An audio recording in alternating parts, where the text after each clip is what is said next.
Você falou que a Quimbanda, a Nagô puxa muita ancestralidade e tal, mas a Quimbanda em si só é um culto ancestral, né? Dependendo, sim. Porque qual Quimbanda não é para ancestral? Não é qual Quimbanda é, depende do Tata, né? Tem uns que eles trabalham mais com, como eu posso falar, tem Quimbandas luciferianas que eu conheço, que eles não trabalham tanto com ancestralidade, mas sim com aquela coisa de... A Quimbanda ela é amoral, mas deixa eu buscar uma palavra correta, né? Pra me expressar bem. Tem Quimbandas que elas estão trabalhando mais em culto de guerra, né, para debater contra essa coisa do cristianismo, essa coisa de baixar a guarda. É uma luta de resistência. A Quimbanda em si já é luta de resistência. A Copinha é bem parecida com essa. Isso. Tá. Mas tem umas que elas puxam mais culto de resistência do que ancestralidade. Eu vejo algumas e conheço que elas não estão tão focadas na ancestralidade, mas sim mais em trabalhos. É porque assim, o que eu tenho de Quimbanda na cabeça? A Quimbanda é um culto a ancestrais. Sim. Ele é um culto de resistência em qualquer vertente. Amoral. É um culto que abraça o marginalizado. Isso. E quando a gente fala sobre ancestral e tal, Exu e Pombagira são ancestrais. Então, assim, sim, todos trabalham com isso. Não só Exu e Pombagira, né? Não, eu tô falando dentro da Quimbanda. A Quimbanda cultua Exu, Pombagira e Exu Mirim. Sim. Não, tem vertente. A Nagô, ela também, ela traz Preto Velho. Ela cultua. A Xambá trabalha com o lado já negativo do Orixá. Então não... A gente já recebeu alguém de Xambá aqui? Já, né? Já. A Xambá, ela trabalha e ela puxa pontos negativos com o lado do polo negativo do Orixá. Tá, mas aí é um culto assim. Mas assim, a base dela é essa. Isso, a base da Quimbanda. A base dela é essa. Dependendo dos tatas, sim. Tem uns que puxam mais ancestralidade, outros menos. É mais dependendo do tato, entendeu? Se você for pra uma Quimbanda Nagô, uma Quimbanda Malay, uma Quimbanda Congo-Angola, você vai ver que a questão de ancestralidade, de tradição ali, vai mudar muito de uma pra outra. A Congo-Angola, principalmente, ela vai focar muito só na ancestralidade. Ela vai trabalhar, até os assentamentos são diferentes, de os fundamentos são diferentes, vai vir tudo de lá. Já diferente da Quimbanda Nagô, mais diferente ainda da Quimbanda luciferiana, entendeu?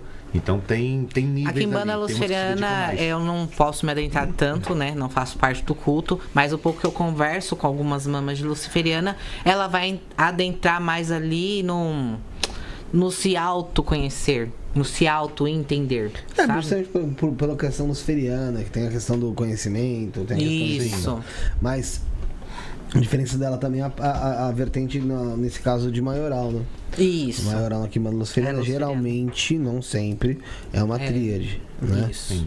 Tem algumas que não. Não, eu conheço umas que é só Lúcifer. Enfim, dentro da Quimbanda de vocês, é uma Quimbanda Nagô, então, que vocês praticam, mas é uma Quimbanda, como vocês dizem, ela leva o nome de Nagô, mas vocês tocam da maneira que vocês acham que é correta, certo? Não, eu puxo mais os fundamentos ancestrais da antiga Quimbanda Banto. Como que eu posso explicar? Por exemplo, hoje as pessoas elas trabalham muito com o sincretismo da trindade maioral dentro da Quimbanda. Maioral dentro da Quimbanda, na cultura Banto, antigamente, quando veio para o Brasil essa questão Nagô, era Essé. Essé, ele era o maioral. Essé, ele foi sincretizado como Lúcifer no Brasil. Então, traz toda essa questão do sincretismo. Algumas Nagôs, elas trabalham com a roda de Kenga. É a cruz de Kenga, onde trabalha o método da evolução. Né? E aí tem um Bonté, tem o Niguayê, tem a Luanda, aonde você vai trabalhar métodos de evolução dentro da Quimbanda, aonde acredita que Ganga, ele desenvolveu esse método para você trabalhar com a evolução espiritual ancestral. Então, que a gente não acredita nesse, que nem eu tava falando lá no começo, em umbral, e sim seria Niguayê. Então a gente traz mais essa coisa da raiz Banto, de mudar essas questões do sincretismo, que nem o povo traz Beelzebub, Astarô e Lúcifer. Eu saldo eles sim dentro da minha Quimbanda, né? Porque querendo ou não, a gente tem essa vertente Nagô que eu trouxe do meu Tata. Porém, a gente tá tentando se enraizar mais de onde veio a cultura Nagô. Entendeu? Trazer essa questão pra dentro. A roda de evolução. Estamos se aprofundando mais, né? Isso, estamos se aprofundando mais para trazer um culto mais Banto. Cada vez mais genuíno, né? Que realmente tem que ser. É impossível né? Você trazer aquela coisa, né, muito pura, mas você tenta mudar 100%, né? algumas coisas que você vai estudando com ancestrais ou com fundamentos os mais antigos. Bom, dentro do... Então você traz ensinamentos também que são da parte banto, Isso. né? Mas se você pudesse explicar a Quimbanda Nagô em poucas palavras, em poucos minutos, para quem tá em casa e não consegue entender, como você explicaria? Muitos falam que a Quimbanda ela é 100% brasileira. Ela descende do povo banto que veio para cá já com essa ideia, né, de trazer a raiz ancestral. Então chegou aqui no Brasil, eles falam, a Quimbanda é brasileira. Ela descende do povo negro, que já trazia a história de Exu Ganga, né? Que eles falam que meu pai é Ganga, né?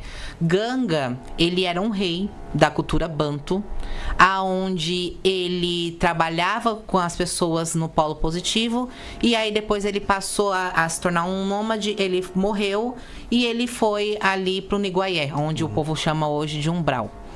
Então ele fez o quê? Ele viu que os espíritos sofriam demais no Niguaié e ele chamou o Nitata. Nitata, ele hoje é considerado uma deidade, por isso que é chamado de Nitata, e hoje muitos tatas de Umbanda são os mensageiros de Nitata, que ficava dentro do Niguaié. Então, quando ele trouxe esse conhecimento de roda de evolução dentro do Niguaié, ele trouxe a cultura banto para dentro do Brasil, aonde ele fala que as pessoas vão trabalhar com a ancestralidade mais pura e genuína. Era isso que Nitata e Ganga pregava. E ali eles falavam com o maioral, que era Essé, para trazer a Pombogira, o Exu, mais ancestral o possível. E aí hoje muitos terreiros não seguem mais assim, entendeu? Então eu busco entender todo esse lado da Nagô antes dela ser sincretizada dentro do Brasil. É isso que eu busco, entendeu?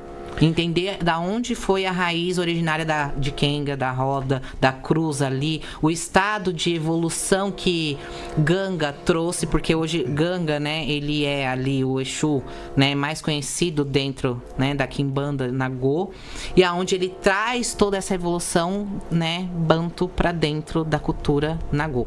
Então, dentro dessa casa, se a gente for falar de maioral, seria Essé. Essé era o maioral, né? Que se tornou aqui no Brasil Lúcifer, devido a todo esse movimento de sincretismo que teve. Porque, querendo ou não, né, Quimbanda antigamente não tinha nada a ver com Lúcifer, Beelzebub e Astarô. Maioral para o povo banto era Essé. A tríade verdadeira seria Ganga, Gira e Kalunga, né? Seria na nossa tradição. a Nagô. A gente não tem assim Astaroth, Lúcifer e Beelzebub. Isso era o antigo, né? Aí com todo esse movimento que teve de sincretismo dentro do Brasil, né, acabou acontecendo isso. Não é algo ruim. Não é algo ruim, nem ao contrário. Graças a Ganga, Gira e Kalunga que a gente tem toda a movimentação que a gente tem e o nosso sistema de evolução. Eles estão... São 7 camadas, descendo da 7ª para a primeira. Na primeira camada tá ali Ganga, Gira e Kalunga, que são as potestades. Eles mandam a energia para os principados que estão na 2ª camada. Os principados mandam para o trono na 3ª camada. Os tronos mandam para a 4ª camada no reino de Exu, que é onde o reino de Exu tá.